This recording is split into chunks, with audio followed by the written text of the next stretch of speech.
wouldn't it be important to have all levels represented in the teaching for influence as the apostolic, prophetic, evangelist, teacher, and shepherd as key influencers to give a well-rounded, holistic, organic approach, which would certainly bring balance and investment and influence through what is being taught in the renovation aspect. That's Are you saying the same thing? I mean, that we are yes, we want I guess to have, I am. We want to have those 4 things involved, 4 functions involved. What, 5? 4. 4. And doesn't it seem like Why that's does he kind of what's say going 4? on here? Because that's what it is. No, Yeah. Don't want to start an argument. Well, that's There's what's 4. happening. There's not 5. This environment is somewhat that, right? I mean, small That's levels. one word. Yeah. Greek. Just thought I'd throw That's that what in. he's saying. But we'll teach 5, though, if that's what you want. But you're absolutely right. Well, The point is absolutely right. We need to have that well represented, and that the student is exposed to significantly all 5 of those functions. well, Absolutely. a strong influencer to me is just very key, no matter what area it's in. That person is able to connect and influence, not just use the gift, but has to have part of that visionary impact. And that's part of the strength of the cohort model. And I don't know if we could prescribe this or manage it in this early on, but keep in mind that as the participants or students are going through it together, there are going to be those with apostolic functions or prophetic functions in the classroom. And so as they go through the material together, maybe the 4 of them together, Sure. or 5 of them. I don't think everyone appreciates the linguistic humor of your 4 function joke. That in the Greek it's one word, pastor teacher. That's fine. Is this being videotaped? Yeah. Dwight, there's 5 functions. But either way, I mean, the fact that that's the reason we're going this direction with the cohort is so that people are learning from each other as well, and those with evangelistic leanings are going to absorb the material in a different way than, say, the pastor teacher would. Yeah. It's good. And that again is the brilliance, I'm sorry, but that again is the brilliance of God versus, again, the old teaching model is, for example, when I went to Bible Institute, I learned from Harold Wilmington, that was it. Sure. And that's the only face that you saw, and therefore the only perspective that you saw regarding Scripture. And so hopefully the interdependence will give them much broader exposure to it.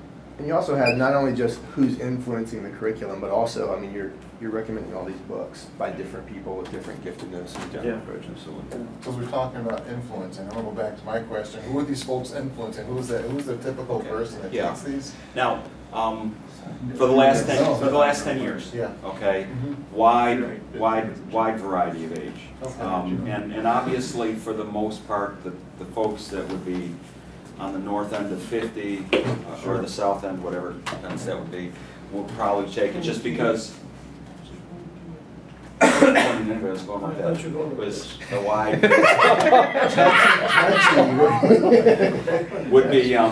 would probably be the kind of person that says there's no Sunday school, and so I want that. Certainly the younger students, we've had people from Vintage, we've had some high school students take these classes as well, just because they want to know God's Word, or perhaps they're involved in ministry. So, we've had a wide variety. Okay. We lost some of that younger feel when Liberty dropped us, but I think that will come back once we realize that we have something that is competitive. Cool. Okay. We're out of time for the last more. So, anyway. Well, let's transition. If people have questions or observations, obviously, please come back and throw out your thoughts. But let's get to the missional behavior component of the grid, and let's see where we're at.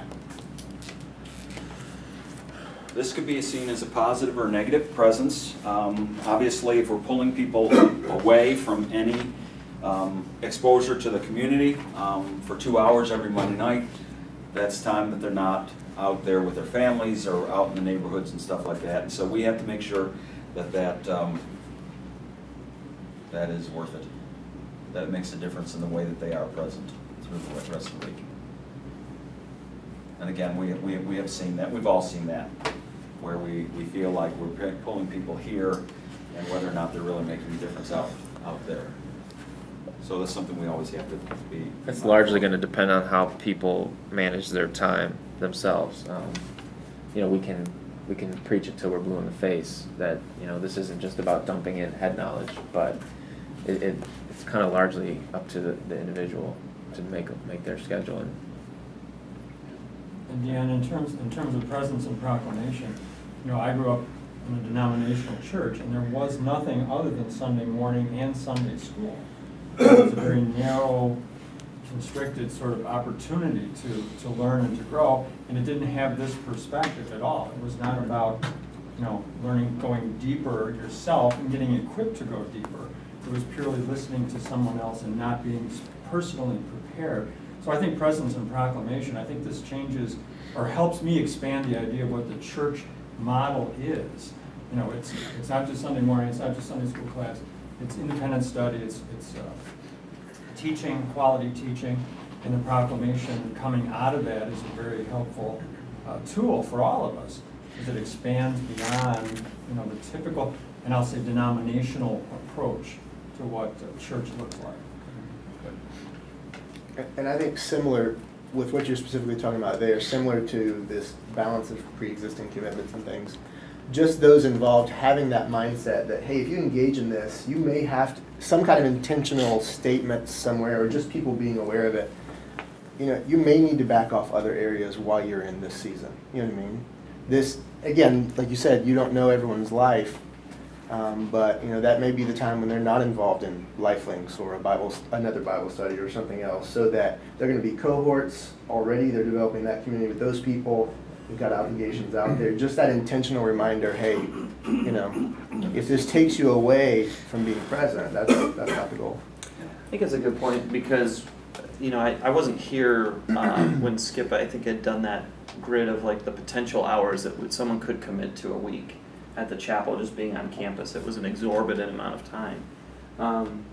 I think that's really good. There's some freedom in helping people understand, like, you may need to pull off the gas in this. Like, I don't think my wife and I are going to lead a small group next year because we've jumped into a new domain of helping outside of the walls of the church, and I don't know that we can do it. Sure. But giving people the freedom to pull off the gas on something else, and not making them feel less godly, you know, for doing so. And I think we, or at least I am, at times I'm amazed how often I need to say that. Like, it seems like people need that permission even though they're not asking for it. They don't. Because like what you said, Bob, you know, the typical structure is very narrow. There's a couple of things that a church does, and everybody does those. Whereas here, it's so broad and diverse, and there's so much activity going on that if you just assume that, well, everything that's promoted I've got to get involved in, you're gonna drown. Yeah. And I think it's something that we need to keep on getting better at and asking the question, is that obviously the whole goal of this is to be saturated with intimacy with God, and yet the very activity might prevent the goal. The very, yeah, the it very becomes thing the that you want. paramount. Yeah. But the Well- activity may in fact give you tools to go deeper with your intimacy. Sure. I sure hope so. That's exactly the goal. Yeah. And I know that this runs counter to even the way we think a little bit, but there is a class on this in the Institute, am I correct? yeah. Yeah, so there's a class on this. Missional behavior, yeah, we get a class for that. You know, I mean, I know that could sound like, you know, but that's, you know, there's an active pedagogy there that we could use in that.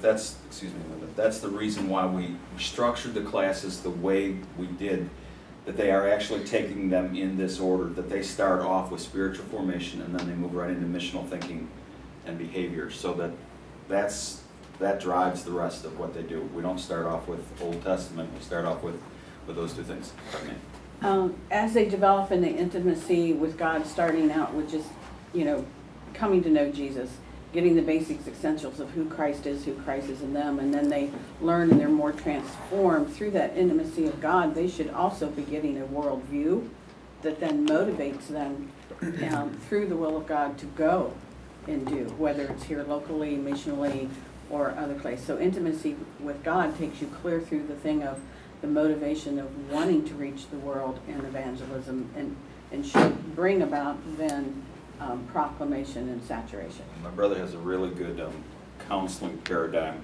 that if there's a wrong behavior, there's always a wrong premise. Therefore, for the right behavior, you get the right premise, and you saturate a person with renovation thinking, hopefully that leads to renovation behavior. That's our goal. Yeah. Did somebody else have a thought over there? I thought no? Okay. A question I had with this is, the cohort component of this seems to be really helpful also. Like if you're in a cohort and you're learning about this stuff, I think it's shaping you. Is there any thought behind like an assignment of like, hey, you're looking at the geography of Western New York. Pick a place that you have a passion for. What would you do to engage that geography? Is there anything like that that's been thought about? I mean, let's take the paradigm of the classroom. Let's take the cohort paradigm.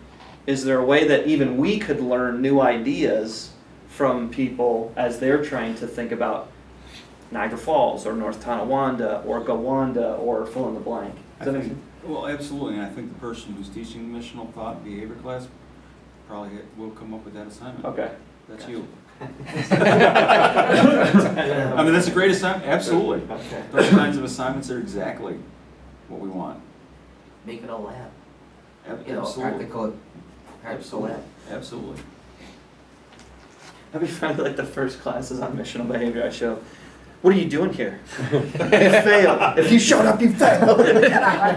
Go say it. So gonna be something. All right. Well, what else? Other questions or thoughts or concerns or? So we wrote under proclamation, equipping men and women to tell God's story. That's probably our strongest aspect of missional behavior, which is what you already put down. I mean, that's exactly where we want to go. They would proclaim.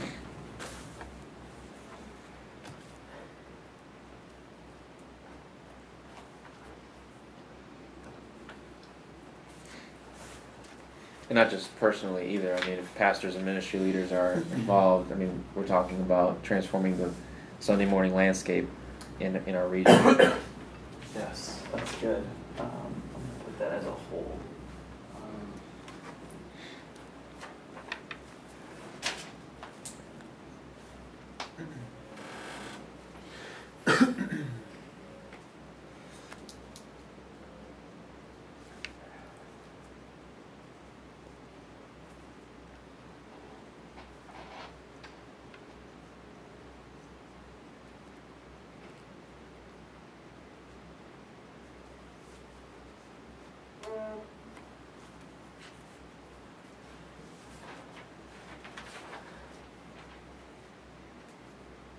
Yeah, and it's kind of cool because that was it feels like this could be another way that typically when we've started Reno communities, we've attracted prophetic and apostolic leaders. People that want to cast vision or people that want to go get it done. We don't tend to attract teachers or evangelists for that matter. And perhaps a format of education could draw a teacher from a church that has previously said no to the idea of like partnering, and maybe this is a paradigm that they become renovated in, like, oh yeah, we could do that, and the Christ Together, the merger with Christ Together, the reason why I've personally been so drawn to them is they figured out a way to keep evangelists stimulated that we haven't. They've also figured out a way to help shepherds and teachers, or both, and or, the interchange. They've helped them to feel vested and like they have a position in saturation as well. We've really not done that in Reno. If you're not an apostle or a prophet, it's like, and that's not what we want to say, but it's kind of who we attract. And I'm not one of those, so that's ironic. But does Christ Together have trouble attracting apostles and prophets? They do. They've struggled with that, and that's why I was kind of like, let's bring this together. Like let's interdepend on one another. So yeah. Brian, I have a question. Oh, I'm sorry. Go ahead. I have a question about just the filter in general.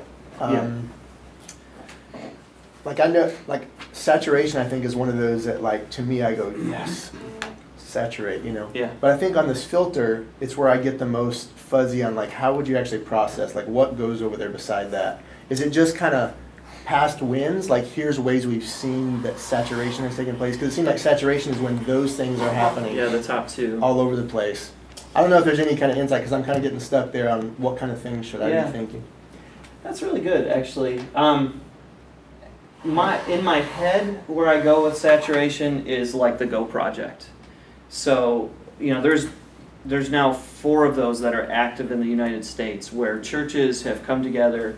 They've actually mapped out their whole community, and they're starting to plot where they have built relationships. And so visually, I can even see like this street has been saturated with relationships and opportunities to hear and see the gospel. But the reality is, that cannot be our exclusive methodology. We haven't even done that here. Mm-hmm. I can't even, there are ministries who would say, I don't want to give you my information about my people, even in Western New York, that feel that way. And so you couldn't do that methodologically. So I think it's one of those things, to be honest, that I do rely heavily on this and this to say, then we are saturating. Because, there are tendencies for people to live in either or of these domains. Predominantly today, the social justice movement would be all about presence, and then when you get to why are you doing this, people have a tendency to not want to bring up Jesus, or if you're in the proclamation realm, there perhaps isn't much compassion. It's turn or burn, Sure. and that's a terrible stereotype. Sure. But it's almost like I look to this to see, is there some level of interplay going on here? But honestly, it's early on, and Yeah. maybe we get greater clarity on it as we go down the Because road. it seems to me that the first 2 are the work and the things that you can say, we're going to do these things. Yeah. So that we get the second 2 results. Right. Because we can't control conversion, Yeah. right? Absolutely. And conversion, there's, moment or process, yes. Yeah. You know what I mean? So, and that happens somewhere in the midst of all this kind of activity and work. Yeah. For some people in different places, Absolutely. I think if we've done what we've been asked to do correctly, equipping people to do the work of the ministry, then we release, and if we release them properly, then saturation will take place. Yeah. One of the things that Dwight talks about some when he talks about Antioch type churches is they know what God wants them to do, and they know what it would look like if God did it.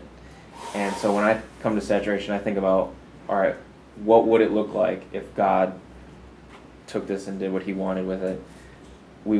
I would say that the saturation is kind of just like more like a what if than a ABC. Yeah. And so the what if in my mind would be, what if there were renovation institutes in our region, not just at Crosspoint, but at others, and what if there were renovation institutes throughout the network in the country? Yeah. Training people, because the days of people picking up, moving to seminary for 3.5 years, shutting down life, Yeah. all else, and those are going kind of away, and people are like, I want to get involved, I want to take what I'm learning, implement it right away, Mm-hmm. and not waste time, even though of course it's not a waste, but Yeah. that's kind of the direction things are going. And so if we can help be on the front end of that and say, hey, you're serving on the church already, but maybe you only have a bachelor's in business and you'd like to know, Yeah. I don't know, that's just But I look at it, even on a different scale. What if Amanda Bundy from Cambria Bible Church is saturated in renovation thinking, goes back to her church as a leader, makes a difference? Or what if Mm-hmm. Mindy Whitty is saturated with renovation thinking, goes to King's World and so forth? What if that happens? Then the saturation takes place as well. Yeah, absolutely. I would agree with you though, Mike. Your point is fair, where it's what are we trying to look at there? Honestly, when I first started thinking about this, I would say that I actually had this pulled out and off to the side and said this is a byproduct of this synergy, but people wanted me to kind of put it back in there, and I wasn't opposed to it, but Sure. it is of the 4 of these, it's one where I'm kind of fuzzy, where I'm okay. But I like what Jonathan said too, though. If in our minds it's kind of here's what would be nice. Yeah. As a direct result of this activity, Yeah. these kind of things could happen. Yeah, So, yeah. And I think something of value to communicate to you all is we did ask Dwight, like he talks about Antioch churches, and we asked him, I was in a meeting with him here maybe 3 or 4 weeks back, and we were talking about our merger with Christ Together, and we got on the subject of large churches in the United States along this line of thinking, and he just said, like, you all have learned what it means to become an Antioch church. There's still much more work to grow, but the chapel has learned what it means to become an Antioch church, and there's still room to learn, but at the core, what you all are doing is Antioch. And I asked, like, well, who else is doing that? And he said, not in America, you know. So this isn't, I mean, I don't mean that like pridefully, but it was encouraging to hear that, because it's like, you get beat up, like, you're not doing this, you're not doing that, you know. But to hear that is like, okay, great, we've got total bandwidth, room to grow, but to know that we're on some level of track, that was really encouraging to me. So, yeah, Wes. Just one final thing. Sure. I know, Dan, you said something about hesitant about missional behavior, but man, I think that's one of your strongest things. I mean, if I'm talking to my college kids, that's what I'm selling all day long. The reason you want to do this stuff is because of that. It's going to equip you to go there. It's going to empower you to go there. I mean, I'd keep that out in front of them all day long, saying, this is why you're doing it, man, because this fulfills that. I think it's really, I think I was trying to communicate that here, like, we need to consciously come back to this in other courses. So when they do Bible, just even reminding, hey, remember that missional behavior class you took. When you take that, think about this lens as you engage it. You know, you're going to learn some great Bible stories, and there's going to be fights on Ezekiel 40 to 48 that nobody that's lost cares about. And Not that I'm bitter about that. That's but. John 17. Yeah. That's John 17, when Yeah. he prayed for all the rest of the disciples. The end of the missional behavior is the last chapters of 24 down of John 17, and why we've been put on earth to do all that.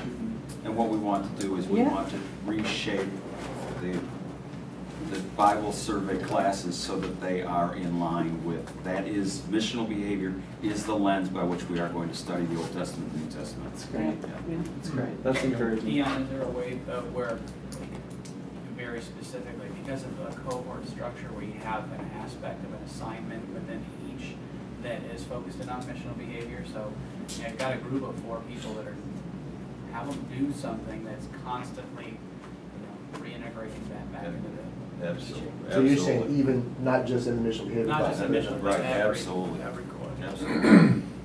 Absolutely. It's good dialogue, gang. And isn't that missional behavior to be taught within our family structure as well? No, To our absolutely children? not. Absolutely. Off bounds. Well, very inappropriate question. That's really good. That is good, yeah. All right, I just want to be respectful of the time. It's 5 after. If I was respectful, I would have cut off at 11, but I really liked where the conversation was going. Thank you, gang. It was very Thank you very helpful, much. and appreciate your input. Thanks, Dan. Thanks, yeah.